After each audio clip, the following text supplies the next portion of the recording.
Good morning. நான் உங்கள் maths teacher பேசுகிறேன். All of you welcome to our maths ma'am class. இப்போ நல்லா கவனமாக பாருங்கள். எக்ஸசைஸ் வந்து 8.4 பார்ஷியல் டெரிவேட்டிவில் நம்ம ஒரு சின்ன கணக்கு. F of x y equal to cos of x square minus 3xy so that f of xy equal to f of yx, அதாவது dou squared f by dou x dou y equal to dou squared f by dou y dou x. அதாவது ரெண்டு தரம் differentiate பண்ணோம். மொதல் எக்ஸை பொறுத்து differentiate பண்ணோம், அந்த ஆன்சரை ஒய்யை பொறுத்து டிஃப்ரென்ஷியேட் பண்ணோம். அதே மாதிரி ஒய்யை பொறுத்து டிஃப்ரென்ஷியேட் பண்ணோம், அந்த ஆன்சரை எக்ஸை பொறுத்து டிஃப்ரென்ஷியேட் பண்ணோம். ரெண்டும் ஈக்குவலாக இருக்கணும். சரி, இப்போ மொதல் எஃப்எக்ஸ் போடலாம். டோ எஃப் பை டோ எக்ஸ்ன்னு அர்த்தம். எக்ஸை பொறுத்து டிஃப்ரென்ஷியேட் பண்ணணும். அப்போ இதில் ரெண்டு ஸ்டெப்பு. மொதல் காசை பண்ணணும், அப்புறம் ஆங்கிளை பண்ணணும். காசை பண்ணுன்னா மைனஸ் சைன் ஆஃப் என்ன ஆங்கிள் இருக்கோ அதை அப்படியே போட்டுக்கணும், மறந்துடக்கூடாது. காசை பண்ணால் உடனே காசு எக்ஸ் மைனஸ் சைன் எக்ஸு அப்படின்னு போட்டுறக்கூடாது. காசுக்குள்ளே எக்ஸ் இருந்தால் தான் எக்ஸு, ஒய் இருந்தால் ஒய். காசுக்குள்ளே என்ன ஆங்கிள் இருக்கோ அந்த ஆங்கிளை அப்படியே போட்டுக்கணும். அப்போ காசை பண்ணும்போது மைனஸ் சைன் ஆஃப் ஆங்கிள். புரிஞ்சுதா? அடுத்தது இப்போ ஆங்கிளை பண்ண போகிறோம். ஆங்கிளை பண்ணும்போது எக்ஸை பொறுத்து பண்ணும்போது அடுக்கு முன்னாடி வரும். அப்போ அடுக்கு முன்னாடி வரும், அடுக்கில் ஒன்று குறையும். அப்போ 2 எக்ஸின் அடுக்கு 1 மைனஸ் எகைன் ரெண்டாவது டேர்மில் எக்ஸை பொறுத்து பண்ணும்போது 3 ஒய்யும் சேர்ந்துருக்குது எக்ஸு கூட. இப்போ 3 ஒய்யும் அப்படியே இருக்கும். எக்ஸை டிஃப்ரென்ஷியேட் பண்ணால் 1. இவ்வளோ தான் மொதல் ஸ்டெப்பு. எஃப்எக்ஸ் முடிஞ்சிருச்சு. காசை பண்ணணும், அப்புறம் ஆங்கிளை பண்ணணும். காசை பண்ணால் minus sine of the angle. ஆங்கிளை பண்ணும்போது எக்ஸ் ஸ்கொயர்டு எக்ஸை பொறுத்து பண்ணால் 2x, 3x ஒய்யை எக்ஸை பொறுத்து டிஃப்ரென்ஷியேட் பண்ணால் 3 ஒய்யும் அப்படியே இருக்கும். எக்ஸை டிஃப்ரென்ஷியேட் பண்ணால் 1. அடுத்தது இந்த எஃப்எக்ஸ் எக்ஸை பொறுத்து டிஃப்ரென்ஷியேட் பண்ணி வர ஆன்சரை இப்போ ஒய்யை பொறுத்து டிஃப்ரென்ஷியேட் பண்ண போகிறோம். அப்போ ஒய்யை பொறுத்து டிஃப்ரென்ஷியேட் பண்ணும்போது நல்லா பாருங்கள் சாமி, இதுலேயும் ஒய் இருக்குது, இதுலேயும் ஒய் இருக்குது. இது ரெண்டும் மல்டிப்புளில் இருக்குது. அப்போ மல்டிப்புளில் இருந்தால் 1 வச்சுக்கிட்டு 1 பண்ணோம், அப்படியே பண்ணிடக்கூடாது. பாருங்கள், நல்லா கவனமாக பாருங்கள். அதுக்காக தான் ப்ராக்கெட் போட்டிருக்கேன். இது ரெண்டும் மல்டிப்புளில் இருக்குது. அப்போ 1 வச்சுக்கிட்டு 1 பண்ணும். ஃபஸ்ட்டு நான் இப்போ என்ன பண்ணுறேன், minus sine of x square minus 3xy இதை அப்படியே வச்சுக்கிறேன். ஃபஸ்ட்டு டேர்ம் அப்படியே வச்சுக்கிறேன்.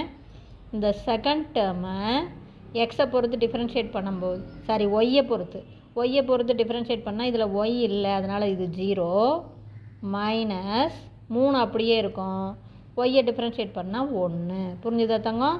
மொதல் ப்ராக்கெட் அப்படியே வச்சுக்கிறேன், ரெண்டாவது ப்ராக்கெட்டை டிஃப்ரென்ஷியேட் பண்ணிடுறேன். ப்ளஸ்ஸு அடுத்தது 2x மைனஸ் 3y அப்படியே வச்சுக்கிறோம். ரெண்டாவது ப்ராக்கெட் அப்படியே வச்சுக்கிறோம். மொதல் ப்ராக்கெட்டை டிஃப்ரென்ஷியேட் பண்ணும்போது 2 ஸ்டெப்பு. சைனை பண்ணணும், ஆங்கிளை பண்ணணும். அப்போ மைனஸ் அப்படியே இருக்கும். சைனை டிஃப்ரென்ஷியேட் பண்ணால் காஸ் ஆஃப் த ஆங்கிள். புரியுதா? பாருங்கள், மைனஸ் அப்படியே வச்சுக்கோ. சைனை டிஃப்ரென்ஷியேட் பண்ணால் காஸ் ஆஃப் த ஆங்கிள் அப்படியே. அடுத்தது ஆங்கிளை டிஃப்ரென்ஷியேட் பண்ணும்போது இப்போ ஆங்கிளை எதை பொறுத்து? ஒய்யை பொறுத்து. அப்போ இதில் ஒய் இல்லை, அதனால் 0. அடுத்து ரெண்டாவது இதில் 3x அப்படியே இருக்கும். ஒய்யை டிஃப்ரென்ஷியேட் பண்ணால் 1. இப்போ சிம்பிளிஃபை பண்ணலாம் பாரு. இங்கே ஒரு மைனஸ், இங்கே ஒரு மைனஸ். இப்போ மைனஸ் இன்ட்டு மைனஸு ப்ளஸ்ஸு. இந்த 3 முன்னாடி கொண்டு வந்துடு. அப்போ 3 sine x squared minus 3xy இது மொதல் டேர்மு. ரெண்டாவது டேர்ம் அதே மாதிரி பாரு, மைனஸ் இன்ட்டு மைனஸு ப்ளஸ்ஸு. இந்த 3x முன்னாடி கொண்டு வந்துடுங்க. அப்போ 3x into 2x minus 3y into cos of x squared minus 3xy. புரிஞ்சுதுங்களா? இப்போ அடுத்தது இது எஃப் ஆஃப் ஒய்எக்ஸ் போட்டேன். அடுத்து எஃப் ஆஃப் ஒய், ஒய்யை பொறுத்து இந்த கணக்கை ஒய்யை பொறுத்து டிஃப்ரென்ஷியேட் பண்ண போகிறோம். ஒய்யை பொறுத்து டிஃப்ரென்ஷியேட் பண்ணும்போது முதல் நான் சொன்னேன் காசை பண்ணணும், அப்புறம் ஆங்கிளை பண்ணணும். அப்போ காசை பண்ணுனா minus sine of the angle அப்படியே தான் இருக்கும். Minus sine of angle. அடுத்து ஆங்கிளை பண்ணும்போது ஆங்கிளை எதை பொறுத்து பண்ணணும்? ஒய்யை பொறுத்து. இதில் ஒய் இல்லாததுனால 0. இதில் ஒய்யை டிஃப்ரென்ஷியேட் பண்ணும்போது மைனஸ் 3x அப்படியே இருக்கும். ஒய்யை டிஃப்ரென்ஷியேட் பண்ணால் 1. புரிஞ்சுதுங்களா? அதை பாரு, இது அப்படியே. புரிஞ்சுதுங்களா? இது வந்து காசை டிஃப்ரென்ஷியேட் பண்ணால் மைனஸ் சைன் ஆஃப் த ஆங்கிளை டிஃப்ரென்ஷியேட் பண்ணும்போது இதில் ஒய் இல்லாததுனால 0. இதில் மைனஸ் 3x அப்படியே இருக்கும். ஒய்யை டிஃப்ரென்ஷியேட் பண்ணால் 1. தெரியுதுங்களா? அடுத்தது இந்த எஃப்ஒய்யை எக்ஸை பொறுத்து டிஃப்ரென்ஷியேட் பண்ணணும். அப்போ எஃப் ஆஃப் எக்ஸ் ஒய் அப்படிங்கும்போது பாருக்கன்னு எக்ஸு இங்கேயும் இருக்குது இங்கேயும் இருக்குது, இது ரெண்டு பெருக்கல் இருக்குது. அப்போ ஒன்றை வச்சுக்கிட்டு ஒன்று பண்ணலாம். இப்போ மொதல் ப்ராக்கெட்டை அப்படியே வச்சுக்கலாம். ரெண்டாவது ப்ராக்கெட்டை எக்ஸை பொறுத்து பண்ணும்போது 0வை விட்டுரு, -3 அப்படியே இருக்கும். எக்ஸை டிஃப்ரென்ஷியேட் பண்ணால் 1 ப்ளஸ் அடுத்தது இந்த ரெண்டாவது ப்ராக்கெட் -3x அப்படியே வச்சுக்கலாம். மொதல் ப்ராக்கெட்டை டிஃப்ரென்ஷியேட் பண்ணும்போது மைனஸ் அப்படியே தான் இருக்கும். சைனை பண்ணினா காஸ் ஆஃப் த ஆங்கிள், சைனை டிஃப்ரென்ஷியேட் பண்ணால் காசு, அந்த ஆங்கிள் அப்படியே தான்.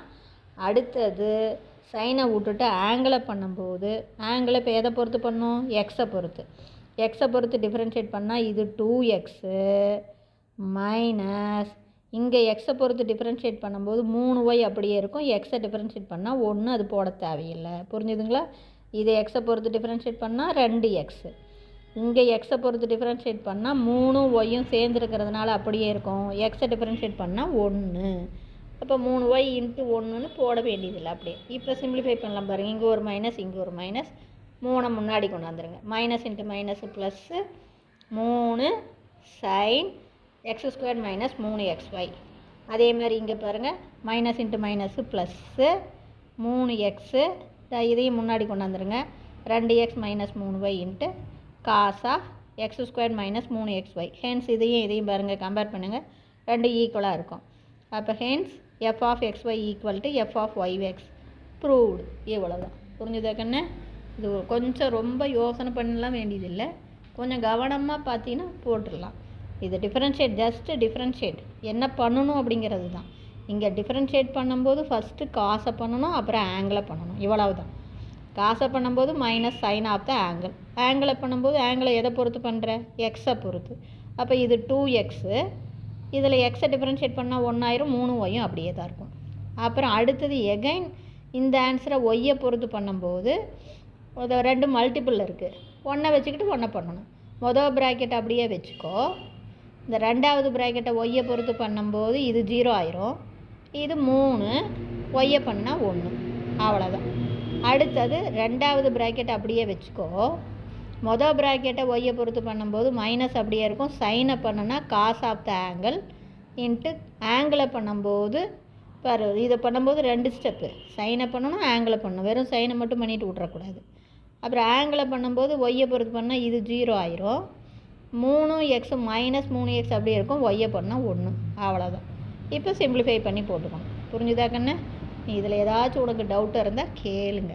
இதாவது 1 நீ வந்து எப்படி டிஃப்ரென்ஷியேட் பண்ணணும் அப்படிங்கிறத தெரிஞ்சுக்கணும் நல்லா.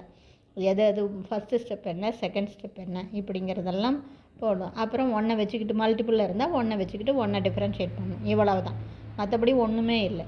இது ஃபஸ்ட்டு ஸ்டெப்பு, காசை பண்ணுறது. ஆங்கிளை பண்ணுறது ரெண்டாவது ஸ்டெப். அடுத்தது பண்ணும்போது 2 மல்டிபிளில் இருக்கிறதுனால 1 வச்சுக்கிட்டு 1 பண்ணணும். அப்போ மொதல் ப்ராக்கெட்டை வச்சுக்கிட்டு ரெண்டாவது ப்ராக்கெட்டை பண்ணுறோம். அடுத்தது ரெண்டாவது ப்ராக்கெட் அப்படியே வச்சுக்கிட்டு மொதல் ப்ராக்கெட் பண்ணும்போது 2 ஸ்டெப்பு. சைனை பண்ணணும், ஆங்கிளை பண்ணணும். இவ்வளோ தான். புரிஞ்சுதா? Wish you all the best. Thank you.